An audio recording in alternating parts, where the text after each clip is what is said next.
Bismillahirrahmanirrahim. Assalamualaikum warahmatullahi wabarakatuh. Hamdan wa syukran lillah. Wassalatu wassalamu ala rasulillah. Muhammad ibn Abdullah amma ba'd. Teman-teman semua, di pertemuan kali ini insya Allah kita akan belajar bersama tentang ilmu tauhid. Nah, apa saja yang akan kita bahas pada pertemuan kali ini? Mari kita mulai pertemuan kali ini dengan bersama membaca basmalah. Bismillahirrahmanirrahim.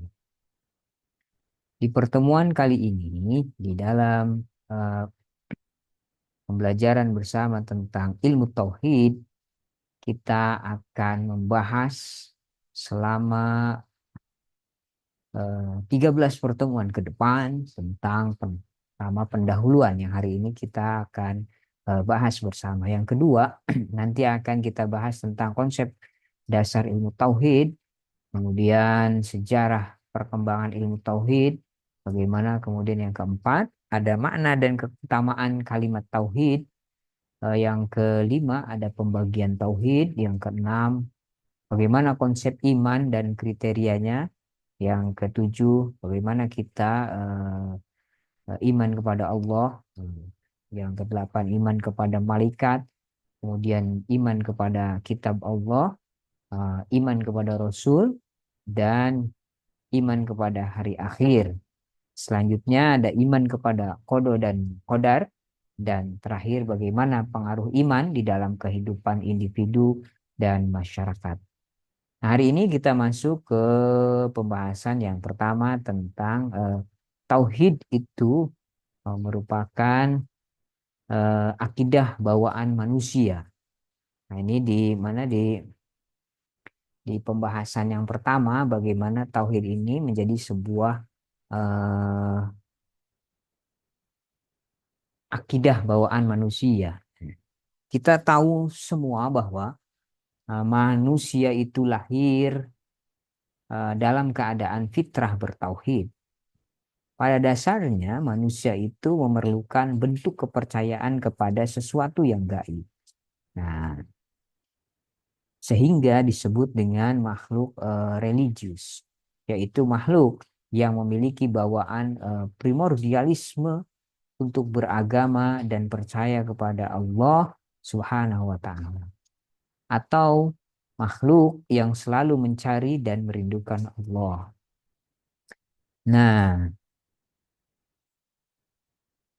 yang menjadi gaib tadi, nah, ya, dengan ungkapan lain bahwa gejala dan kecenderungan bertauhid merupakan fenomena universal yang terdapat pada kehidupan manusia tanpa terkecuali. Di dalam kesadaran eksistensinya, manusia ini merupakan makhluk yang dapat melihat keluar dan ke dalam. Artinya apa? Artinya bahwa melihat keluar mencermati fenomena alam raya. Melihat ke dalam menyadari eh, keberadaannya. Menghayati dan mempelajari hakikat kediriannya. Manusia senantiasa bertanya tentang dirinya, tentang alam, dan tentang Tuhan. Tidak sedikit bertanya tentang Tuhan. Jawaban dan orientasi terhadap tiga hal tersebut, tentang diri, alam, dan Tuhan, itu menentukan keseluruhan pikiran manusia, perasaannya, sikapnya, dan perilaku manusia itu sendiri. Nah, fitrah sebagai sebuah konsep akan membantu menemukan jawaban atas pertanyaan mengenai manusia. Nah, manusia ini adalah makhluk dengan dua substansi, yakni substansi tubuh yaitu jasmani yang kita kenal, juga kemudian substansi roh atau jiwa sebagai isi. Ia hanya akan memiliki hakikat kemanusiaan dalam kemanunggalan antara tubuh dan jiwanya. Individualitas berinteraksi dengan sosialitas. Fitrah yang melekat pada diri manusia harus dikembangkan sesuai dengan takdir Allah Subhanahu wa taala, yaitu tauhid itu sendiri. Nah, teman-teman semua, pertama bahwa di dalam tauhid sebagai akidah bawaan manusia, manusia itu lahir dalam keadaan iman. Ah, apa namanya? Mengapa manusia lahir dalam keadaan iman? Manusia dilahirkan dalam keadaan mengimani keberadaan Allah Subhanahu wa taala, bahwa tidak ada yang berhak disembah selain Dia dan tidak ada Rob selain Dia. Oleh karena itu, seandainya manusia dibiarkan pada fitrahnya yang asli, pasti akan tumbuh menjadi orang yang menauhidkannya. Maka secara individu, kepribadian muslim itu mencerminkan ciri khas berbeda yang diperoleh berdasarkan potensi bawaannya. Nah, ya.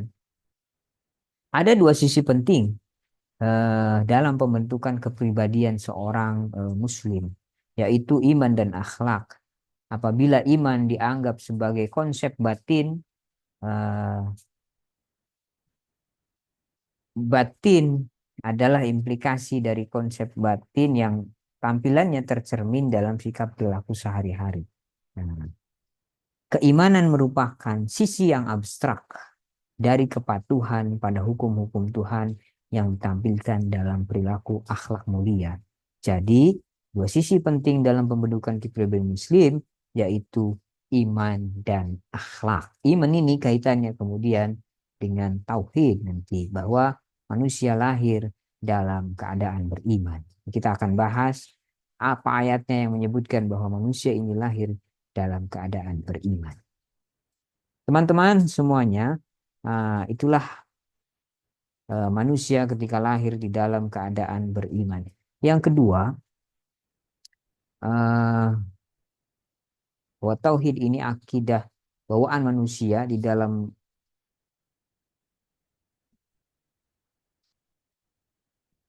ya manusia itu lahir dalam keadaan ini. Yang kedua, bahwa manusia itu memiliki fitrah beriman.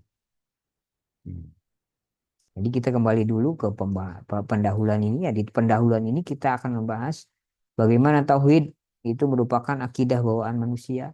Yang kedua, kita akan membahas tentang tauhid manusia dan manusia tauhid. Bagian yang ketiga, kita akan membahas tentang manusia cerdas dengan tauhid. Kemudian yang keempatnya, syarat tauhid, konsekuensi tauhid, dan hubungan iman dengan tauhid. Nah, tadi bahwa dikatakan di dalam tauhid menjadi sebuah akidah bawaan manusia. Nah, manusia itu lahir dalam keadaan beriman. Dan manusia memiliki fitrah beriman. Nah, manusia memiliki fitrah beriman ini artinya adalah bahwa Allah itu telah menciptakan manusia memiliki fitrah beriman kepadanya dan menauhidkannya. Nah, dilahirkan di dalam keadaan mengimani keberadaan Allah, bahwa tidak ada yang berhak disembah selain Dia. Seperti di dalam hadis Rasulullah disebutkan, kullu mauludin yuladu 'alal fitrah. Setiap semua anak itu dilahirkan di atas fitrahnya, kesuciannya. Uh, Fa'abawahu Yahudiani au Nasraniani. Kemudian kedua orang tuanya lah yang kemudian menjadikan dia bisa beragama Yahudi, bisa beragama Nasrani, au Majusi, atau agama Majusi. Ini hadis, ya, ada dalam hadis Al-Bukhari kalau tidak salah. Ya. Dan di hadis Muslim nomor 2658. Nah, di dalam hadis yang lain juga Allah di dalam hadis Muslim itu yang diriwayatkan oleh Muslim, uh, hadis kecil ya.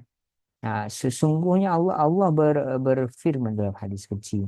Sesungguhnya aku, kata Allah, telah menciptakan hamba-hambaku semuanya lurus, hanif, Muslim. Dan sesungguhnya setan-setan mendatangi mereka lalu menyesatkan mereka dari agama mereka. Nah, itu bahwa manusia itu fitrahnya adalah beriman kepada Allah. Seperti dalam hadis disebutkan. Nanti dalam konsep tauhid pun akan disebutkan. Nah, ini tauhid, naluri orisinil manusia. Di pembahasan ketiga kita akan mengetahui bahwa Al-Quran mengisyaratkan bahwa kehadiran Allah itu dan keyakinan tentang keesaan Allah ada dalam diri setiap insan. Hal tersebut merupakan fitrah atau bawaan manusia sejak awal kejadiannya. Seperti di dalam firman Allah Subhanahu wa taala di dalam surat Ar-Rum yang dikatakan Bismillahirrahmanirrahim, fa'akim wajhaka lid-dini hanifa. Maka hadapkanlah wajahmu dengan lurus kepada agama Islam. Fitratallahi allati fataran nasa 'alaiha. Sesuai fitrah Allah. La tabdila li khalqillah. Menurut fitrah tidak ada perubahan pada penciptaan Allah. Dzalika dinul qayyim walakinna aktsarun nasi la ya'lamun. Itulah agama yang lurus, tetapi kebanyakan manusia itu tidak mengetahuinya. Jadi fitrah, naluri orisinal manusia menurut ayat ini bahwa nalurinya sesuai fitrahnya itu menghadapkan wajahnya kepada agama Islam. Fitrahnya itu manusia menurut agama Islam. Atau di dalam ayat lain surat Al-A'raf yang sering kita dengarkan, surat Al-A'raf ini yang menjadi dalil apa namanya orisinal manusia, naluri orisinal manusia itu bertauhid, ada di dalam surat Al-A'raf. Bismillahirrahmanirrahim. Wa id akhadha rabbuka min bani adam min zuhurihim dzurriyyatahum wa asyhadum ala anfusihim alastu bi rabbikum qalu bala syahidna an taqulu yaumal qiyamati in kunna an hadza ghafilin. Ingatlah wa id akhadha rabbuka min bani adam, ketika Tuhan mengeluarkan dari sulbi tulang belakang anak cucu Adam ketika itu dan keturunan mereka ala anfusihim, dan Allah mengambil kesaksian terhadap roh mereka seraya berfirman Allah ketika itu, alastu birabbikum, Allah, bukankah aku ini Tuhanmu? Qalu bala syahidna. Maka kita semua menjawab, mereka menjawab, betul, engkau adalah Tuhan kami. Kami bersaksi. Dan jadi di alam ruh kita sudah bersaksi bahwa tiada Tuhan selain Allah, bahwa Allah lah Tuhan kita bersama. Dan antakulu yaumal qiyamati in kunna an hadza ghafilin, agar di hari kiamat itu kamu tidak mengatakan sesungguhnya ketika itu kami lengah terhadap ini. Nah, inilah bagaimana tauhid menjadi naluri orisinil manusia, bahwa manusia sejak di alam ruh sudah bersaksi pada Allah Subhanahu wa taala, alastu birabbikum, apakah aku ini Tuhanmu? Bukankah aku ini Tuhanmu? Maka ruh-ruh kita semua menjawab, qalu bala syahidna, betul engkau adalah Tuhan kami ya Allah. Nah, kehadiran Tuhan juga dijelaskan di dalam Al-Quran melalui peniupan ruh ke dalam diri Adam. Nah, Allah berfirman, "Fa'idza sawaituhu wa nafakhtu fihi mir ruhi faqa'u lahu sajidin." Maka apabila aku telah menyempurnakan kejadiannya dan aku telah meniupkan ruh ke dalamnya, maka tundukkanlah kamu kepadanya dengan bersujud. Ayat-ayat di sini, ayat-ayat, banyak ayat-ayat bahwa kehadiran Tuhan ini, kehadiran Allah itu ya merupakan fitrah manusia. Tidak ada manusia yang tidak bertuhan. Bahwa kehadiran Tuhan ini, kehadiran Allah ini merupakan fitrah manusia yang merupakan kebutuhan hidupnya. Apabila ada yang mengingkari wujud tersebut, pengingkaran tersebut maka bersifat sementara. Artinya bahwa pada akhirnya, sebelum jiwanya berpisah dengan jasadnya, ia akan mengakuinya. Kedudukan tauhid ini di dalam ajaran Islam merupakan hal yang sangat penting, yang paling sentral dan paling esensial. Dengan menyatakan tidak ada Tuhan selain Allah, la ilaha illallah, seorang manusia tauhid memutlakkan Allah yang Maha Esa ini sebagai Khalik atau Maha Pencipta dan menisbikan selainnya sebagai makhluk atau ciptaannya. La ilaha illallah, meniadakan otoritas dan petunjuk yang datang bukan dari Tuhan. Seorang manusia tauhid mengemban tugas untuk melaksanakan tugas-tugas membebaskan manusia dari menyembah sesama manusia kepada menyembah Allah semata. Nah, selain membebaskan manusia dari perbudakan mental dan penyembahan kepada sesama makhluk, kalimat tauhid juga mengajarkan emansipasi manusia dari nilai-nilai palsu yang bersumber pada hawa nafsu, gila kekuasaan, harta, kesenangan sensual belaka, kehidupan yang didedikasikan pada kenikmatan sensual, kekuasaan dan penumpukan kekayaan pasti akan mengeruhkan akal sehat dan mendistorsi pikiran yang jernih. Dengan tegas Al-Quran menyindir orang-orang semacam ini. Ara'aita man ittakhadha ilahahu hawahu afa anta kuna alihi wakila am tahsabu an aksarhum yasma'una aw ya'qilun in hum illa kal an'am bal hum adallis sabil. Sudahkah engkau wahai Muhammad melihat orang yang menjadikan keinginannya sebagai Tuhannya? Apakah engkau akan menjadi pelindung atau apakah engkau mengira bahwa kebanyakan mereka itu mendengar atau memahami? Mereka itu hanyalah seperti hewan ternak, bahkan lebih sesat jalannya. Kesadaran religius ini harus menjadi kesadaran moral. Manusia tidak cukup hanya tahu bahwa Tuhan itu ada. Karena pengetahuan menjadi naif jika manusia itu tidak semakin baik. Maka keimanan ini maka selalu bersanding dengan akhlak. Ayat-ayat Al-Quran menyebutkan ayyuhalladzina amanu wa amilus sholihat, pasti bersanding dengan akhlak. Ketika keimanan seseorang betul, maka akan tercerminkan di dalam akhlak yang mulia. Pengetahuan harus membawa manusia pada perubahan diri, transformasi diri ke arah yang lebih baik. Inilah bagaimana tauhid sebagai akidah bawaan manusia.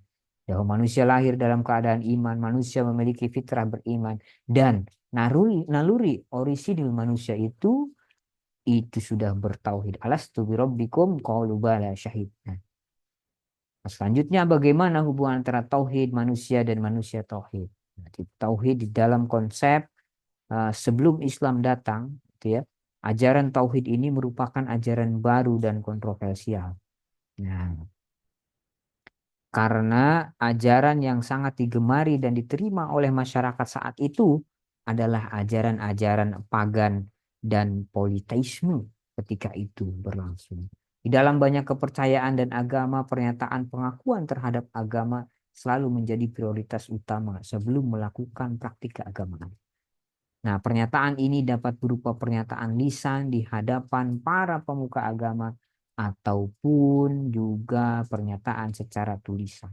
Di dalam Islam, pernyataan tersebut kita kenal dengan istilah syahadat, yaitu pernyataan yang berisi penegasan bahwa sesungguhnya Tuhan yang Maha Kuasa itu tunggal atau tauhid. Nah, kalau menurut kaum orientalis, konsep tauhid merupakan monoteisme, konsep yang berbahaya karena ditakutkan meruntuhkan ajaran pagan yang telah mapan. Ketika Rasulullah datang ketika itu membawa konsep tauhid, penguasa Makkah ketika itu sangat risau karena khawatir gerakan tauhid ini meruntuhkan sistem pagan yang ada, yang telah melanggengkan masyarakat pada situasi status quo.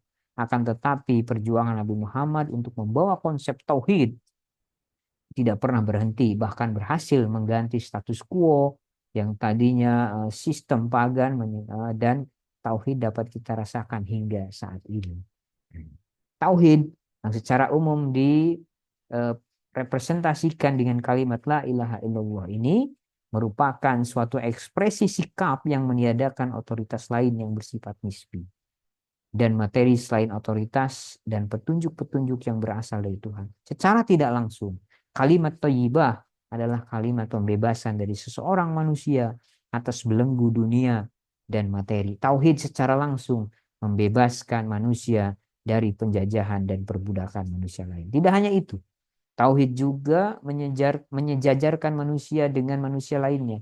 Tidak ada manusia yang superior atau inferior. terhadap manusia yang lainnya. Tidak ada manusia yang lebih tinggi atau lebih rendah secara sosial. Semua manusia mempunyai kedudukan yang sama di hadapan Allah. Sebagaimana firman Allah Subhanahu wa taala, "Ya ayuhan nas, inna khalaqnakum min dzakarin wa unsa wa ja'alnakum syu'uban wa qabaila ta'arafu. Inna akramakum 'indallahi atqakum. Innallaha 'alimun khabir." Ini menegaskan bahwa inna akramakum, sesungguhnya manusia yang paling mulia di antara kalian adalah atqakum, orang yang paling bertakwa. Ayat ini mengisyaratkan bahwa yang membedakan manusia satu dengan manusia lainnya adalah ketakwaannya kepada Allah Subhanahu wa taala. Akan tetapi banyak orang yang menganggap bahwa tauhid sekedar penyataan artifisial dan hanya patut dibicarakan di masjid atau digunakan saat tertentu ketika membahas masalah keagamaan yang cenderung dogmatis dan berkaitan dengan peribadatan. Komitmen tauhid dan kesalehan ini yang hanya ada di masjid atau majelis keagamaan. Pandangan tersebut sangat merendahkan konsep tauhid dan cenderung untuk kembali dalam keadaan jahiliyah. Lebih jauh, tauhid adalah konsep yang berupa kesatuan antara pikiran, nah, perkataan juga perbuatan. Sehingga tauhid bukan hanya pernyataan saja, tetapi bukan hanya pernyataan verbal bahwa la ilaha illallah, tidak, tetapi melainkan aksi nyata dan keseimbangan perilaku. Bagaimana la ilaha illallah itu bisa diimplementasikan di dalam aksi nyata dan di dalam perilaku kehidupan kita sehari-hari. Nah, itulah tauhid dalam konsepnya. Yang kedua, tauhid berarti memanusiakan manusia. Ini artinya bahwa manusia tauhid adalah manusia yang secara tegas menolak sistem penjajahan dan perbudakan, serta dikotomi berdasarkan ras, kelas, dan kasta. Tidak ada.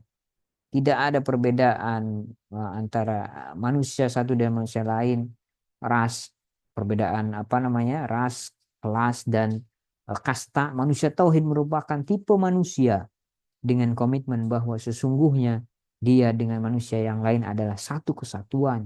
Dan tadi yang membedakan hanyalah ketakwaannya di sisi Allah Subhanahu wa taala. Nah, itu tauhid berarti memanusiakan manusia. Semuanya sama. Manusia tauhid itu mempunyai tanggung jawab moral. Ketika kita menyadari bahwa kita semua ini adalah sama, maka kita tidak akan bisa memandang rendah orang lain. Ketika kita memandang semuanya sama, kita tidak akan menganggap orang lain itu lebih superior dari kita. Karena yang paling mulia di sisi Allah adalah yang paling bertakwa. Manusia tauhid mempunyai tanggung jawab moral dan kultural untuk menjaga kesolehan sosial dalam kehidupan serta menganggap manusia lain sebagai saudara dan bagian dari dirinya. Tidak ada yang membedakan dirinya dengan yang lain kecuali ketakwaan kepada Allah Subhanahu wa taala. Itulah tauhid berarti memanusiakan manusia. Yang ketiga, tauhid berarti perlawanan terhadap tauhid berarti menolak otoritas lain selain Allah. Artinya bahwa manusia tauhid adalah manusia yang menjunjung tinggi komitmen kepada Tuhannya dengan komitmen yang utuh, total, dan kukuh, bukan manusia yang diperbudak oleh realitas materialistis sementara dan hanya dijadikan kesenangan baginya. Manusia tauhid adalah manusia yang menyerahkan seluruh aspek kehidupannya kepada Allah. Nah, karena Allah memberikan ketentuan-ketentuan universal sehingga kita wajib mengonversikan ketentuan itu menjadi usaha yang jelas, menjadi ikhtiar. Allah telah memberikan trigger bagi manusia tauhid berupa ketentuan universalnya. Segala yang dilakukan itu berdasarkan ketentuan Allah dan gerak yang dilakukan gerak ideologis dan semua yang hendak dilakukan adalah untuk mencapai kemaslahatan yang diridhoi oleh Allah Subhanahu wa taala. Jadi manusia yang bertauhid itu adalah yang menolak otoritas selain Allah, yang meyakini bahwa menyerahkan seluruh aspek kehidupannya kepada Allah Subhanahu wa taala, yang bertawakal kepada Allah Subhanahu wa taala setelah dia berikhtiar. Yang keempat, tauhid berarti perlawanan terhadap ekonomi zalim. Artinya bahwa manusia tauhid adalah manusia yang menolak adanya ketimpangan ekonomi dalam Islam. Telah jelas bahwa sistem ekonomi yang dibangun itu berfondasikan keadilan dan kejelasan. Manusia mendukung keadilan, yaitu keadilan yang telah dikonsepsikan di dalam Al-Quran, yaitu keadilan distributif bahwa suatu kelompok tidak diperkenankan terlalu kaya, sedangkan kelompok lain menderita kemiskinan. Di dalam firman-Nya Allah berfirman, Ma'afa Allahu ala rasulihi min ahli qura walillahi rusuli walidil qurba wal yatama wal masakin wa ibnis sabil kai la yakunu zulatan bainal agniya minkum wa ma atakumullahu rasul wa khuduhu wa ma nahakum anhu fantahu wa taqullah innallaha syadidul iqab. Harta rampasan fa'in, gitu ya, yang diberikan Allah kepada Rasulnya berasal dari penduduk beberapa negeri adalah untuk Allah, untuk Rasulnya, untuk kerabat Rasul, anak-anak yatim, juga orang-orang miskin dan untuk orang-orang yang dalam perjalanan. Agar harta itu jangan hanya beredar di antara orang-orang kaya saja di antara kamu. Apa yang diberikan Rasul kepadamu maka terimalah. Dan apa yang dilarangnya bagimu maka tinggalkanlah.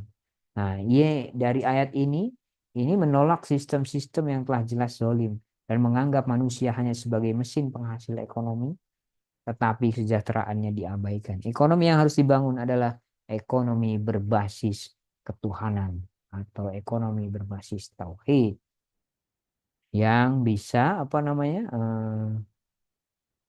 dengan nilai-nilai keadilan dan kemanusiaan. Yang kelima, bahwa tauhid berarti memanfaatkan alam dan menolak eksploitasi alam. Beda antara memanfaatkan dengan eksploitasi. Dalam hal ini manusia tauhid adalah manusia yang menganggap alam itu dan lingkungannya ini sebagai satu kesatuan utuh. Tidak saling menguasai antar satu sama lain karena semua makhluk itu sama dalam kesatuan penciptaannya. Manusia menjadi bagian dari kosmos atau alam, yaitu mikrokosmos. Manusia tauhid kaitannya dengan hal ini. Senantiasa dia akan mencoba untuk menyelaraskan kepentingannya, kepentingan sesama dan kepentingan alam, sehingga tidak ada ketimpangan antara satu dan yang lainnya. Ia memanfaatkan alam secara efektif, bukan mengeksploitasi secara reaktif. Manusia tauhid yang sadar akan tauhid, dia tidak akan memandang alam itu dengan rendah atau memandang makhluk yang lain dengan rendah. Manusia tauhid tetap menegakkan tauhid sebagai sistem yang global, integral dan rasional. Ia manusia yang progresif, yang memiliki komitmen terhadap Tuhan dan dapat mendekatkan diri sehingga dapat mengubah diri ini menjadi seorang yang sempurna di hadapan Tuhan. Memandang alam sama sebagai ciptaan Allah, memandang binatang sama sebagai ciptaan Allah. Dia tidak memandang lebih rendah binatang atau tumbuh-tumbuhan ataupun yang lainnya, tapi dia menyadari bahwa semuanya adalah ciptaan Tuhan, dan ciptaan itu, Tuhan itu adalah satu kesatuan yang harus saling menjaga satu sama lain. Itulah tauhid manusia dan manusia tauhid. Ada 5 bahasan yang kita bahas. Yang terakhir, ciri manusia tauhid berarti dia memanfaatkan alam dan menolak eksploitasi alam. Selanjutnya, manusia cerdas itu dengan tauhid. Artinya apa? Di pembahasan yang pertama, kita akan bahas tentang manusia cerdas dengan tauhid, bahwa kemusyrikan itu mengindikasikan kebodohan. Artinya bahwa kemusyrikan itu mengindikasikan kebodohan dan keterbelakangan pelakunya. Sedangkan dengan tauhid itu mengindikasikan kecerdasan dan kemajuan pelakunya. Orang musyrik pasti terbelakang cara berpikirnya. Sedangkan orang bertauhid itu cerdas dan maju cara berpikirnya. Dengan demikian orang-orang bertauhid adalah ulul albab. Ketika seorang mengetahui bahwa pencipta alam semesta ini adalah Allah dan pemberi rezeki dan pengatur segala urusan hanyalah Allah, kemudian dia enggan beribadah kepadanya, bukankah ini merupakan suatu kebodohan? Ketika kita diberi nikmat yang banyak oleh Allah, nafas yang gratis setiap hari, penikmatnya melihat berjalan kaki di antara orang-orang lain hari ini tidak bisa melihat, susah berjalan kaki atau bernafasnya tidak gratis. Nah, kemudian ia enggan beribadah kepada Allah. Maka bukankah ini merupakan suatu kebodohan? Terlebih lagi jika ia menyejajarkan Allah dengan makhluk ciptaannya dalam hal kekuasaan dan dalam hal mendapatkan hak peribadatan. Misalnya, dia menyejajarkan Allah dengan malaikat, dengan nabi, dengan wali, dengan orang-orang soleh, bahkan dengan makhluk terendah seperti dukun, kayu, batu, atau kuburan. Oleh sebab itu, kaum musyrik di zaman Arab Quraisy pada zaman Nabi Muhammad mendapat predikat sebagai orang-orang jahiliyah. Bukan karena dia bodoh secara intelektual, tetapi dia bodoh karena dia diciptakan oleh Allah, diberi nikmat oleh Allah, segala urusannya diberi rezeki oleh Allah dan tetapi tidak menyembah Allah Subhanahu wa taala. Itulah kenapa kemudian disebut dengan jahiliyah. Dia menyembah mereka, menyembah berhala, menjadikan makhluk sebagai Tuhan, memohon keselamatan kepada benda mati. Nah, mencari kesaktian di tempat-tempat keramat dan sebagainya. Padahal mereka mengerti bahwa berikrar bahwa Allah adalah pencipta alam dan semesta satu-satunya, memberi rezeki bagi seluruh sekalian makhluk, pengatur segala urusan yang menghidupkan dan mematikan, penguasa bumi dan langit, juga beserta segenap isinya. Allah berfirman, yang isinya ikrar mereka terhadap sisi tauhid ini, yang disebut dengan tauhid rububiyah. Di dalam Al-Quran disebutkan wal insa'altahum man khalaqahum la yaqulunallaha fa anna yufakun. Jika engkau bertanya kepada mereka, siapakah yang menciptakan mereka? Niscaya mereka menjawab, Allah. Jadi bagaimana mereka dapat dipalingkan dari menyembah Allah? Itu. Wal insa'altahum man khalaqas samawati wal. Kemudian ditanya lagi, siapa yang menciptakan langit dan bumi? La yakunallah. Mereka juga menjawab, Allah. Tentu mereka akan menjawab Allah. Aha. Itu ya. Kul may yarzuqukum minas sama. Dikatakan lagi wahai Muhammad, siapa yang beri rezeki kepadamu dari langit dan bumi? Atau siapa yang kuasa, yang mengeluarkan yang hidup dari yang mati, mengeluarkan yang mati dari yang hidup? Nah, mereka juga akan menjawab Allah. Tetapi kenapa mereka tidak beriman? Gitu ya. Ya karena tadi sifat kemusyrikan itu sudah melekat di dalam dirinya. Demikianlah itu tadi beberapa ayat mencerminkan ikrar mereka, ikrar orang-orang musyrik akan kekuasaan Allah, bahwa Allah pencipta, pemberi rezeki dan pengatur segala sesuatu. Sekalipun demikian tetap saja mereka disebut kaum musyrik. Mereka adalah orang-orang bodoh, sedangkan zaman mereka disebut zaman jahiliyah, zaman kebodohan. Nah, ini kenapa kemudian kemusyrikan itu mengindikasikan kebodohan, dan orang-orang musyrik ketika zaman itu maka disebut dengan orang-orang jahiliyah.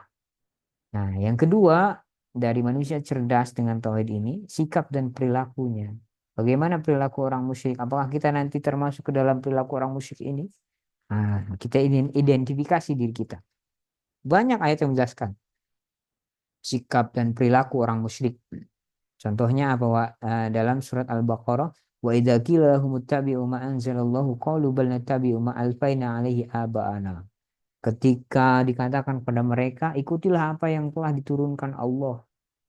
Mereka menjawab apa? Tidak, enggak mau. Kami mengikuti apa yang kami dapati pada nenek moyang kami. Wah, padahal nenek moyang mereka itu tidak mengetahui apapun dan tidak mendapatkan petunjuk. Dan Imam Ibnu Katsir dalam hal ini menjelaskan bahwa ini sebagai apa? Ya, eh,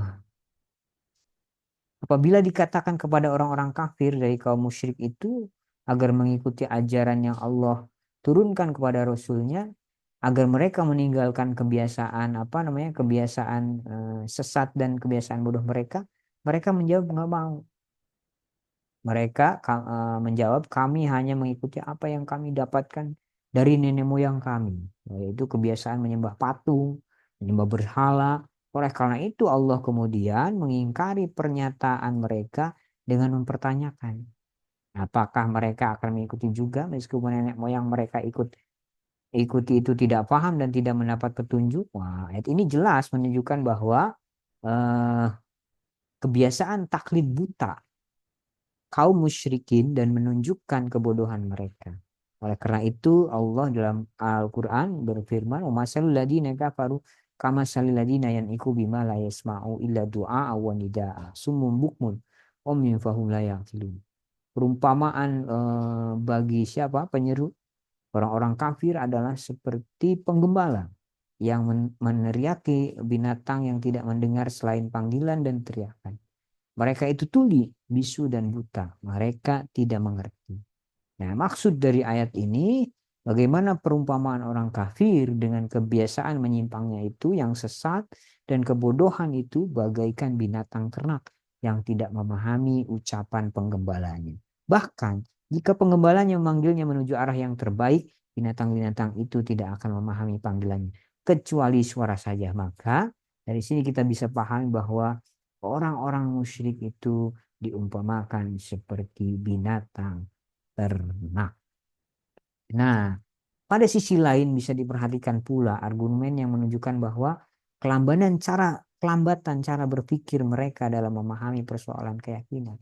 Ketika mereka menyembah berhala atau orang-orang soleh yang telah meninggal dunia atau malaikat, mereka beranggapan bahwa hal itu merupakan sarana untuk mendekatkan diri kepada Allah, yang kemudian disebut sebagai wasilah.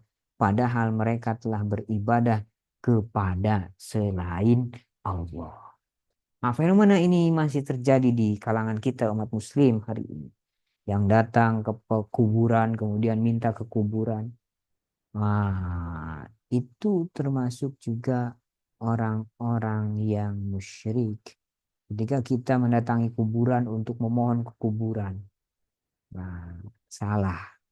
Yang harus kita lakukan ketika kita menziarahi kuburan, kita mendoakan orang yang berada di kuburan itu, mudah-mudahan diterima ibadahnya di sisi Allah Subhanahu wa taala. Bukan kita meminta ke kuburan.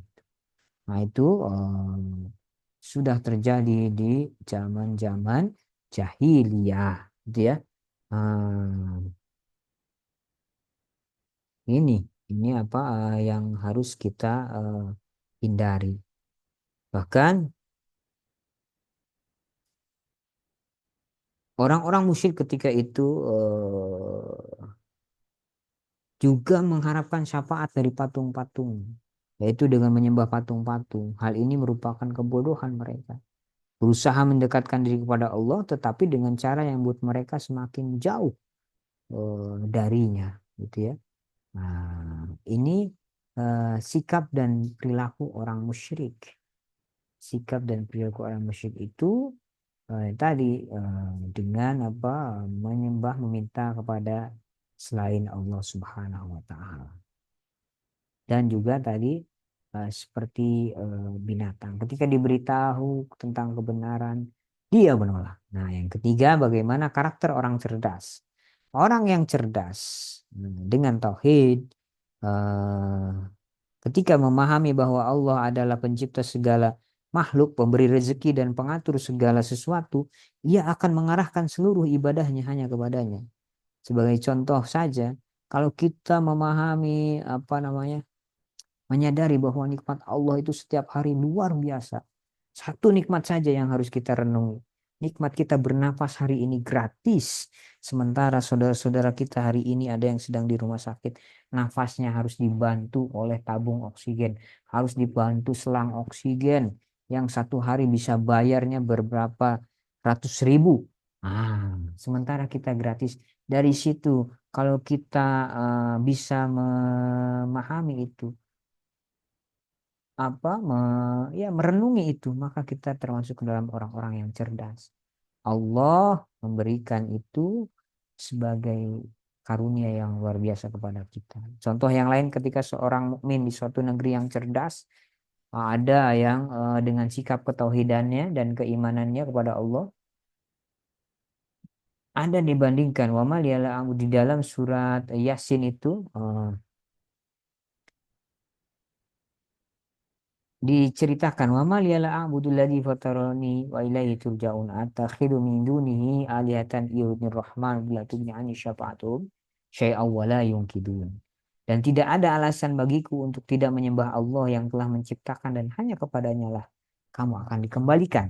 Nah, mengapa aku akan menyembah Tuhan-Tuhan selainnya jika Allah yang Maha Pengasih menghendaki bencana terhadapku, pasti pertolongan mereka tidak berguna.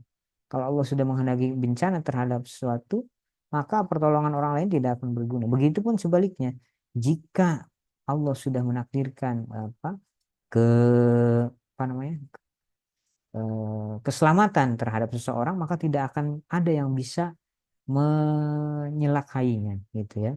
Nah, ini pula sikap serta kecerdasan setiap mukmin pada setiap zaman. Bahwa ketika cerdas, ia meyakini jika Allah sudah menakdirkan keselamatan kepadaku, maka tidak akan bisa ada yang bisa menyelakakanku. Dan begitu pun sebaliknya, jika Allah berkehendak melakakan seorang, maka tidak akan ada yang bisa juga untuk menyelamatkannya. Ya, itu di dalam surat Yasin. Apabila Allah sudah berkehendak, maka akan terjadi. Nah, yang terakhir, manusia cerdas dengan tauhid itu bagaimana mengetahui hubungan iman, tauhid, dan perbuatan. Seorang dokter bidang akidah bertanya kepada Syekh Dr. Umar, guru besar ilmu akidah, "Wahai Syekh, saya sudah mencapai gelar akademik tertinggi misalnya dalam ilmu akidah, tetapi saya belum merasakan dalamnya akidah ini tertanam di hati dan jiwaku." Nah, ketika itu Dr. Umar Al-Ashqar menjawab, pertanyaan itu sudah pernah ditanyakan oleh Syekhul Islam Ibnul Qayyim Al-Jauziyah kepada gurunya ketika itu Syekhul Islam Ibnu Taimiyah. Syekhul Islam Ibnu Taimiyah menjawab, apa yang engkau pelajari hanyalah kaidah saja, rumusan saja di dalam masalah akidah. Jika engkau ingin merasakan dalamnya akidah tertanam di dalam hati dan jiwamu, hayati dan resapilah kandungan Al-Quran. Khalifah Umar bin Abdul Aziz pernah berkata, Inna lil imani faraid wa sya'aru hududan wa sunanan. Sungguhnya iman itu memiliki kewajiban-kewajiban, batasan dan aturan serta sunah-sunah. Barang siapa yang menyempurnakannya, maka sempurnakanlah imannya itu. Dan barang siapa dan tidak menyempurnakan, maka tidak sempurna imannya. Nah, jadi ilmu ilmu akidah itu tidak berarti apa-apa jika tidak tertanam dalam hati dan jiwamu, hayati dan resap kandungan Al-Quran. Nah, itu ya. Nah, innama yu'minu bi ayatina alladina idzukiru bihi kharru sujada wa sabahu bihamdi rabbihim wa hum la yastakbirun. Orang-orang yang beriman itu dengan ayat-ayat Allah hanyalah orang-orang yang apabila diperingatkan kepadanya dengan ayatnya, mereka menyungkur sujud dan bertasbih serta memuji Tuhannya. Dan mereka tidak menyombongkan diri. Dan di dalam surat lain disebutkan, qad aflahal mu'minun alladhum fi sholatihim khusyun walladhum an lagim walhum lizakati fa'an walhum li furujihim hafizun. Nah, banyak orang yang menyangka bahwa akhlakul karimah tidak berkaitan dengan tauhid atau akidah. Sehingga seorang yang sudah belajar tauhid dapat melakukan sumpah kepada saudara sesama muslim hanya karena perbedaan pemahaman aliran keagamaan. Nah, sebagaimana fasihnya dalam baca Al-Quran. Padahal tauhid adalah inti dari iman. Dan dalam banyak hadis Rasul selalu mengaitkannya dengan adab dan akhlak. Nah, bahkan Allah pun menjadikan amal soleh sebagai bukti keimanan seseorang. Wal asri innal insana khusrin illa alladzina amanu wa amilus solihat wa tawassaw bil haqqi wa tawassaw bis sabr. Maka ucapan, pandangan, pendengaran, bahkan desiran hati adalah bukti dari refleksi dari iman dan tauhid kita. Jadi, bagaimana hubungan iman, tauhid, dan perbuatan? Ini sangat erat kaitannya. Ketauhidan seseorang, keimanan seseorang itu bisa terlihat, bisa tercermin dengan baik apabila diaplikasikan dalam kehidupan sehari-hari dengan perbuatan-perbuatan yang baik. Bahkan Rasul bersabda, al-imanu bid'un wa sab'una au bid'un wa sittuna su'batan. Iman itu ada 70 atau 60 cabang. Yang paling utama adalah ucapan la ilaha illallah. Sedangkan yang paling rendah adalah menyingkirkan duri dari jalan. Dan rasa malu merupakan bagian dari iman. Nah, man kana yu'minu billahi wal yawmil akhir falyaqul khairan aw liyasmut. Barang siapa yang beriman kepada Allah dan hari akhir, hendaklah ia berkata yang baik atau diam saja. Nah, dari hadis ini kita bisa melihat bahwa bukti dari keimanan seseorang, ketauhidan seseorang adalah falyaqul khairan aw liyasmut. Dia berkata baik atau diam. Artinya tidak hanya cukup keimanan kita menjadi sebuah ilmu yang kita pelajari secara akademis, tetapi juga harus diterapkan dalam kehidupan sehari-hari. Itulah hubungan iman, tauhid, dan perbuatan. Nah, sekarang yang terakhir, bagaimana syarat? Nah, kita akan pelajari tentang syarat, konsekuensi, dan hubungan iman dengan tauhid. Pertama, ada syarat bertauhid. Syarat bertauhid itu ada 7 syarat. Yang jika salah satunya tidak terpenuhi, maka tidak dapat dikatakan telah bertauhid. Apa saja ketujuh itu? Ketujuh ini merupakan hasil dari istiqro atau pengamatan terhadap nas-nas Al-Quran yang tersaji di dalam Al-Quran, di dalam As-Sunnah ataupun Al-Asar. Nah, persaksian dengan kalimat La ilaha illallah yang merupakan kunci untuk membuka pintu surga tentu harus memiliki syarat-syarat sebagai berikut. Pertama, syaratnya apa? Pertama, syarat bertauhid itu adalah al-ilmu.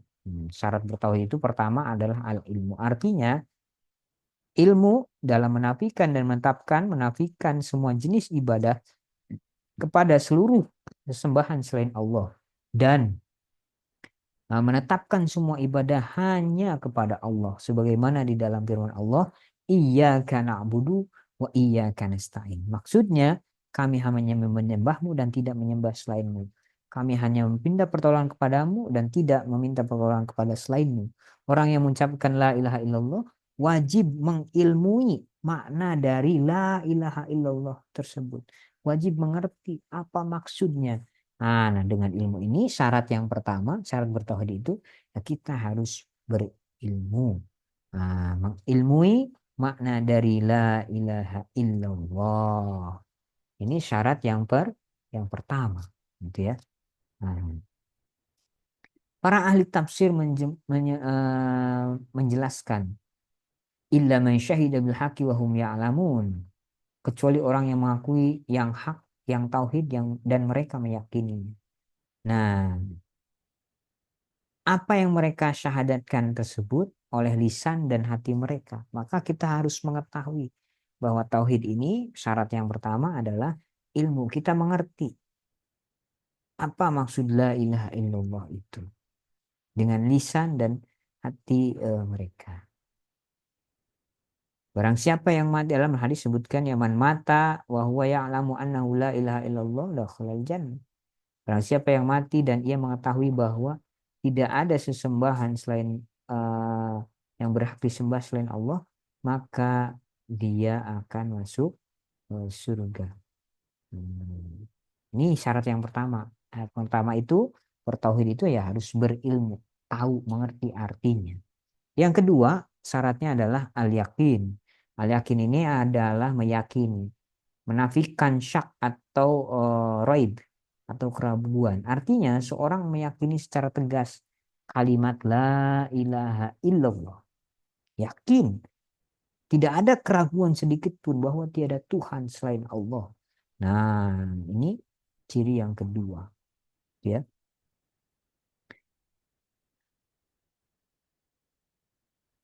Bahkan di dalam hadis disebutkan. Nah, asyhadu an la ilaha illallah wa anni rasulullah la yalqallahu bihima abdun ghairu syakin fihima illa dakhalal jannah. Syahadat bahwa tiada sembahan selain Allah dan aku adalah utusannya, seorang hamba yang tidak meragukannya dan membawa keduanya ketika bertemu dengan Allah ketika mati, maka dia akan masuk surga. Maka yang kedua itu meyakini. Kita kadang sampai ke tingkat yakin ini susah. Kadang kita baru percaya. Beda percaya dengan yakin. Kalau percaya itu ya hanya percaya saja. Kalau meyakini itu ya tidak ada keraguan. Percaya bisa masih ada keraguan, tetapi kalau sudah yakin sudah tidak ada keraguan di dalam hati kita. Nah, yang ketiga syarat bertauhid itu adalah ikhlas. Al-ikhlas artinya menafikan syirik dan ria. Ya, itu membersihkan amal kita dari semua cabang kesyirikan yang zohir ataupun yang samar. Dengan mengikhlaskan niat kita bertauhid, mengucapkan la ilaha illallah, ikhlas untuk Allah semata dalam seluruh ibadah kita. Nah, itu ciri yang ketiga. Jadi, bertauhid itu harus ikhlas. Tidak boleh syirik atau riya. Nah, itu ya. Wa ma umiru illa liya'budullaha mukhlishin lahuddin. Dalam surat Al-Bayyinah kan ada tuh hunafa wa yuqimus sholata wa yutuz zakat. Mereka hanya diperintahkan menyembah Allah dengan ikhlas menaatinya. Nah, kata ikhlas ini menjadi sebuah syarat. Menjadi sebuah syarat seseorang bertauhid, gitu ya. Eh, Bahkan dalam hadis pun disebutkan as'adun nas bi syafaati, bahwa orang yang paling bahagia dengan syafaatku nanti di hari kiamat adalah orang yang mengatakan la ilaha illallah dengan ikhlas dari hatinya. Jadi tidak ada paksaan. Dengan ikhlas di dalam hatinya, ikhlas, ikhlas. Tidak ada kesyirikan, dan tidak ada sifat riya. Ya, ikhlas hanya karena Allah mengatakan la ilaha illallah dengan ikhlas. Nah, itu ciri yang ketiga. Yang keempat cirinya, syaratnya maaf ya, syarat bertauhid itu harus as-sidq, harus jujur. Jujur itu lawannya adalah kata al-kadzab, dusta. Nah, dengan mengucapkan kalimat la ilaha illallah, kita harus jujur bahwa mengatakan tidak ada Tuhan selain Allah. Dari hati kita jujur, tidak ada ucapan apa di hati kita Tuhan selain Allah, gitu ya. Kita harus jujur. Nah, bahkan orang munafik ini dicela oleh Allah. Idza ja'al munafiquna qalu nasyhadu innaka rasulullah. Orang munafik itu datang kepada Rasul ketika itu. Mereka berkata, kami mengakui bahwa engkau adalah Rasulullah. Dan Allah mengetahui bahwa engkau benar-benar Rasulnya. Dan Allah menyaksikan bahwa orang-orang munafik itu benar-benar pendusta. Orang-orang munafik ini ya termasuk ke dalam dusta. Dia tidak jujur menyebutkan itu, hanya di depannya saja jujur, di depan saja gitu ya, menyatakan itu, tapi di belakangnya tidak jujur. Dia masih misalkan percaya kepada apa, kepada perdukunan dan lain-lain. Nah, itu berarti tidak jujur melafalkan kalimat la ilaha illallah. Syarat tauhidnya berarti asidku. Yang keempat, jujurnya kurang. Nah, ini diceritakan di dalam Al-Quran bagaimana orang-orang munafik itu ya me, apa, mengatakan kalimat la ilaha illallahnya tidak jujur. Hmm.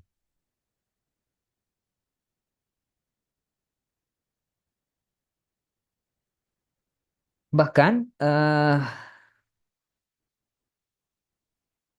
di dalam hadis juga disebutkan, mamin ahadin yashhadu la ilaha illallah wa anna muhammad rasulullah sidqan min qalbihi illa haramallahu 'alan nar.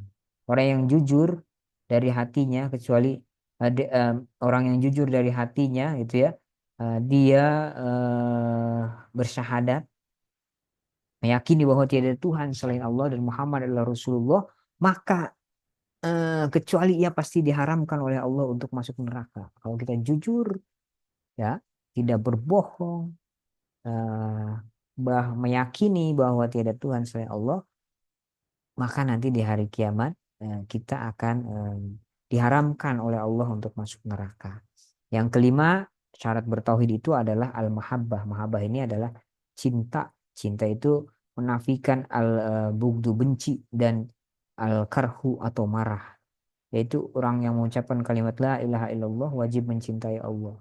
Tidak marah kepada Allah. Tidak komplain kepada Allah. Contohnya bagaimana kita komplain kepada ya Allah, engkau tega banget sih, nah, gitu kan. Memberikan ujian seperti ini. Kadang kita seperti itu. Nah, itu al-mahabbah, menafikan benci. Kadang kita benci kepada Allah. Nah, itu tidak boleh. Nah, itu artinya syarat bertauhid yang kelimanya, al-mahabbahnya, cintanya, itu tidak sempurna. Nah, itu ya. Ini syarat yang kelima, ada al-mahabbah. Karena disebutkan dalam hadis Ausuku arul iman alhabbu fillahi wal bughdu fillah. Ikatan iman yang paling kuat adalah cinta karena Allah dan benci karena Allah. Selain itu juga menunjukkan disyaratkannya mahabbah di dalam keimanan kepada Allah Subhanahu wa taala. Banyak ayat-ayatnya. Nah, itu ya. Artinya kita ya syarat yang kelima itu al-mahabbah atau cinta. Cinta kepada Allah. Di dalam Al-Baqarah pun disebutkan minan nasi man takhidhu min dunillah anzada yuhibbunahum kama ka hubbillah. Di antara manusia ada orang yang menyembah Tuhan selain Allah sebagai tandingan yang mereka cintai seperti mencintai Allah. Adapun orang-orang yang beriman itu sangat besar cintanya kepada Allah. Nah, maka ini syarat tauhid yang kelima itu ya cinta kepada Allah. Nah, bahkan dalam hadis kan disebutkan juga salasun man kunna fihi wajada halawatal iman. Orang yang akan merasakan manisnya iman itu ada tiga cirinya. Pertama, ayakun Allah wa rasuluhu ahabba ilaihi mimma siwahuma. Allah dan Rasulnya lebih dia cintai dari selainnya. Yang kedua, wa yuhibbal mar'a la yuhibbuhu illallah. Ia mencintai seorang karena Allah. Wa yakrahu ayyauda fil kufri kama yakrahu yaqula finnar. Ia benci untuk kembali pada kekufuran sebagaimana ia benci untuk dilemparkan ke dalam api neraka. Maka ini orang-orang yang akan mendapatkan kenikmatan iman, yaitu mahabbah cintanya kepada Allah Subhanahu wa taala. Sebagai syarat tauhid yang kelima. Yang keenam, syarat tauhid itu adalah al-inqiyad. Al-inqiyad artinya adalah patuh.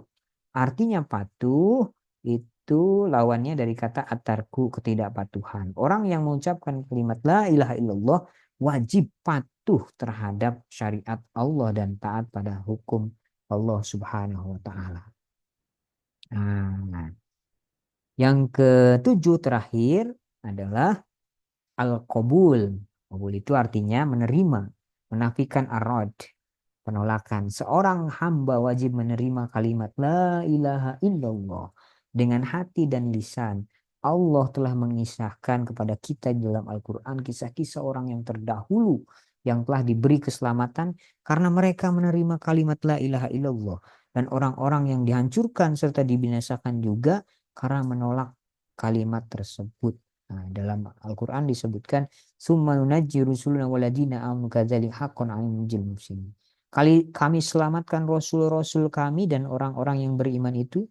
Demikianlah kami menjadi kewajiban kami menyelamatkan orang-orang yang beriman. Jadi orang-orang yang menerima hatinya dengan menerima kalimat la ilaha illallah dengan hati dan lisannya, maka ini menjadi syarat yang ketujuh sebagai tanda bahwa seseorang itu bertauhid.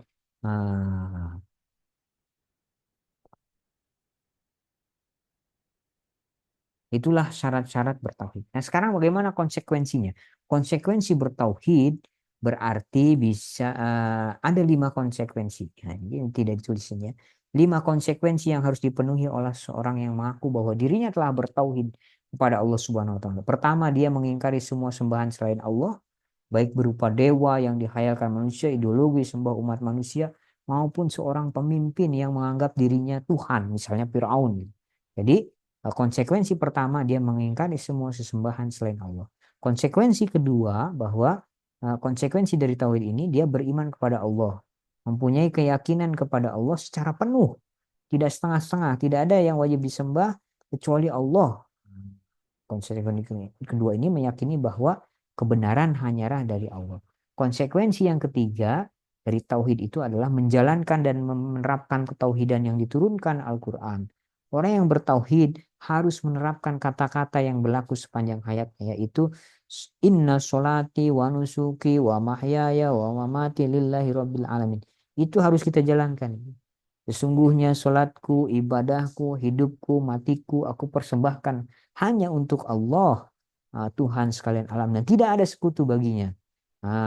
Wabidzalika umirtu ana minal muslimin. Dan demikian aku diperintahkan dan aku ini termasuk orang-orang yang muslim atau yang berserah diri. Itu konsekuensi yang ketiga, artinya menjalankan dan menerapkan ketauhidan yang dituntunkan oleh Al-Quran. Yang keempat, konsekuensinya adalah berusaha menerjemahkan keyakinan itu menjadi konkret, artinya menjadi satu sikap untuk mengembangkan amal soleh. Jadi ketauhidan itu, kepercayaan itu, keyakinan kepada Allah itu tidak hanya diucapkan, tetapi juga menerjemahkan keyakinan itu dalam kehidupan sehari-hari menjadi konkret, menjadi amal soleh. Alladzina amanu dengan wa aminus solihat. Jadi iman dan amal soleh itu berhubungan sangat dekat. Iman seseorang akan kosong jika tidak ada amal soleh yang menyertainya, yang secara konkret membuktikan bahwa dalam hatinya ada iman. Dan konsekuensi yang kelima dari tauhid ini adalah orang yang bertauhid mengambil ukuran baik dan buruk, terpuji dan tercela pada tuntutan ilahi. Jadi tidak benar pernyataan kaum humanis yang mengatakan bahwa manusia adalah ukuran segala-galanya. Jika baik menurut anggapan manusia, suatu perbuatan dianggap baik pula. Tidak. Nah, ukuran baik dan buruk itu ya pada tuntutan Allah, pada tuntutan ilahi. Tuh. Pada apa namanya? Ya pada hukum Allah, pada Al-Qur'an sebagai pedoman hidup untuk kita. Itulah konsekuensi untuk kita apabila kita bertauhid. Selain mengetahui dan memenuhi konsekuensi tauhid, kita juga harus mengetahui dan memenuhi syarat tauhid tadi yang 7. Dengan mengetahui dan memahami kandungan dua kalimat syahadat, asyhadu an la ilaha illallah wa asyhadu anna Muhammadar Rasulullah dengan benar, merupakan inti dari ajaran Islam dan pondasi dari seluruh ibadah. Efek dan roh kalimat ini akan terwujud dalam kehidupan kita. Itulah konsekuensi tauhid. Yang ketiga, bagaimana pengaruh syahadat tauhid ini dalam kehidupan? Asyhadu an la ilaha illallah, asyhadu anna Muhammadar Rasulullah. Atau la ilaha illallah. Nah, syahadat tauhid itu pengaruhnya la ilaha illallah dalam kehidupan individu dan masyarakat. Bagaimana kita mewujudkan dan mengamalkan kalimat la ilaha illallah itu merupakan kunci utama meraih kepemimpinan dan kekhalifahan di muka bumi ini. Konsep ini harus dihayati, dipahami, dan dilaksanakan oleh kaum muslimin dan dalam seluruh sendi kehidupan. Tanpa menegakkan kalimat tauhid ini, kaum muslimin tidak akan mampu meraih tampuk dan kekuasaan kekhalifahan di muka bumi ini. Ini yang pertama, bagaimana pengaruh syahadat tauhid ini di dalam kehidupan itu kunci utama meraih kepemimpinan dan kekhalifahan di muka bumi ini, kita sebagai wakil Tuhan di muka bumi. Yang kedua, apa namanya, pengaruh syahadat tauhid dalam kehidupan ini itu untuk mewujudkan dan mengamalkan kalimat tauhid akan bisa mempersatukan barisan kaum muslimin dalam mengalahkan musuh-musuh, gitu ya. Tauhid dapat memperkuat barisan kaum muslimin di dalam mengalahkan musuh karena satu agama, satu akidah. Sebagaimana Allah berfirman, berpeganglah kalian semuanya kepada tali Allah. Apa doa ayat Al-Qur'annya? Wa'tasimu bihablillahi jami'an wa la tafarraqu. Berpeganglah kepada tali Allah dan jangan bercerai-berai. Dan yang ketiga, pengaruh syahadat, tauhid, kalimat la ilaha illallah dalam kehidupan ini itu bisa memberikan kekuatan jiwa kepada pemiliknya karena jiwanya penuh harapan kepada Allah, penuh apa ya, menggantungkan dirinya kepada Allah, percaya dan tawakal kepadanya, ridho atas ketentuan-ketentuannya, sabar atas musibah, serta senantiasa menjadikannya tempat bergantung. Nah, itu pengaruh syahadat dalam kehidupan kita. Jadi, ketika kita meyakini, menancapkan kalimat la ilaha illallah dalam diri kita, maka akan ada timbul kekuatan jiwa di dalam diri kita. Yang keempat, la ilaha illallah ini, syahadat tauhid ini bisa penyebab keamanan dan ketenangan. Nah, jika kalimat la ilaha illallah memenuhi hati-hati para ahlinya, maka dia akan aman dan tenang. Tidak ada rasa takut kecuali kepada Allah karena dia meyakini bahwa apa yang berikan ketenangan, keamanan, yang menjaga dirinya setiap saat adalah Allah Subhanahu wa taala. Tidak ada dia khawatir terhadap rezeki, jiwa dan keluarganya. Oleh karena itu, ia merasa aman ketika manusia ketakutan, yang lain ketakutan, serta merasa tenang ketika manusia yang lain tidak tenang. Dia merasa aman ketika manusia ketakutan, dia merasa tenang ketika manusia yang lain tidak tenang. Nah, dalam Al-Quran disebutkan alladzina amanu wal basu imanuhum bizulmin ulaika lahumul amnu wa hum muhtadun. Orang-orang yang beriman itu dan tidak mencampur adukan imannya dengan syirik, mereka itulah orang yang mendapatkan rasa aman dan mereka mendapatkan petunjuk. Nah, keamanan ini bersumber dari jiwa, bukan oleh penjagaan polisi atau pihak lainnya. Keamanan yang maksud adalah keamanan dunia. Adapun keamanan akhirat akan lebih besar dan lebih abadi dirasakan. Mereka mengesahkan Allah, mengikhlaskan ibadahnya hanya kepada Allah, tidak mencampur adukan tauhid dengan syirik, karena mereka mengetahui bahwa syirik adalah kedzaliman yang besar. Yang kelima, pengaruh syahadat tauhid dalam kehidupan sehari-hari kita, bahwa syahadat tauhid ini adalah sarana untuk membentuk kepribadian yang kukuh. Artinya apa? Menjadikan hidup dan pengalaman seorang ahli tauhid begitu istimewa. Arah hidupnya jelas, tidak mempercayai Tuhan kecuali hanya kepada Allah. Ia memohon, berdoa, meminta pertolongan ya dalam keadaan sempit atau lapang hanya kepada Allah Subhanahu wa taala. Nah, inilah apa yang menjadi pengaruh syahadat tauhid dalam kehidupan kita sehari-hari. Yang keempat, ada menjadikan tauhid ini sebagai prioritas. Artinya apa? Syekh Ahmad bin Yahya Najmi Rahimahullah berkata, sungguhnya memperhatikan perkara tauhid adalah prioritas yang paling utama. Artinya apa? Eh, Merupakan juga kewajiban yang paling wajib. Sementara meninggalkan dan berpaling darinya atau berpaling dari mempelajarinya itu merupakan bencana terbesar yang melanda. Oleh karena itu menjadi kewajiban setiap hamba untuk mempelajarinya dan mempelajari hal-hal yang membatalkan, meniadakan atau menguranginya. Demikian pula wajib baginya untuk mempelajari perkara apa saja yang bisa merusak atau mendidik. Betapapun beraneka ragam umat manusia dan berbeda-beda problematikanya, sesungguhnya dakwah kepada tauhid adalah yang pokok, baik masalah yang menimpa mereka dalam hal perekonomian, sebagaimana yang dialami penduduk Madian ketika itu kaum Nabi Syuaib, maupun masalah akhlak sebagaimana yang menimpa kaum Nabi Lut, bahkan meskipun masalah yang mereka hadapi adalah dalam hal politik. Syekh Muhammad bin Salih Utsaimin berkata, sungguhnya tauhid menjadi perintah yang paling agung disebabkan ia merupakan pokok seluruh ajaran agama. Oleh sebab itu Rasulullah memulai dakwahnya dengan ajakan tauhid, mengesahkan Allah Subhanahu wa taala dan memerintahkan kepada orang yang diutus untuk berdakwah agar memulai dakwahnya dengan tauhid pula. Nah, itulah bagaimana menjadikan tauhid itu sebagai prioritas, meyakini bahwa Allah la ilaha illallah, tidak ada Tuhan selain Allah. Ketika kita sudah meyakini itu dengan syarat-syarat tauhid, konsekuensi tauhid dan pengaruhnya tauhid ini dalam kehidupan sehari-hari, insya Allah menjadikan kehidupan kita akan menjadi kehidupan yang selamat di dunia dan di akhirat. Amin ya rabbal alamin. Dan tauhid ini tidak hanya diucapkan di dalam lisan atau diyakini dalam hati, tapi harus dilaksanakan dengan anggota tubuh kita di dalam kehidupan sehari-hari. Itulah teman-teman semua pembahasan tentang pendahuluan tentang tauhid ini. Mudah-mudahan pembahasan kita pada kali ini bermanfaat. Mohon maaf atas segala kesalahan.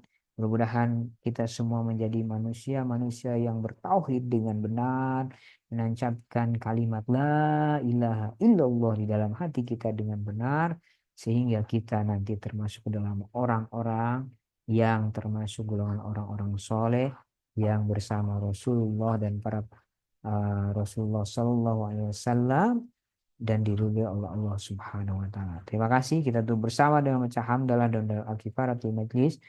Alhamdulillahirabbil alamin. Subhanakallahumma bihamdika asyhadu an la ilaha illa anta astaghfiruka wa atubu ilaik. Mohon maaf atas segala kesalahan. Akhirul kalam. Assalamualaikum warahmatullahi wabarakatuh.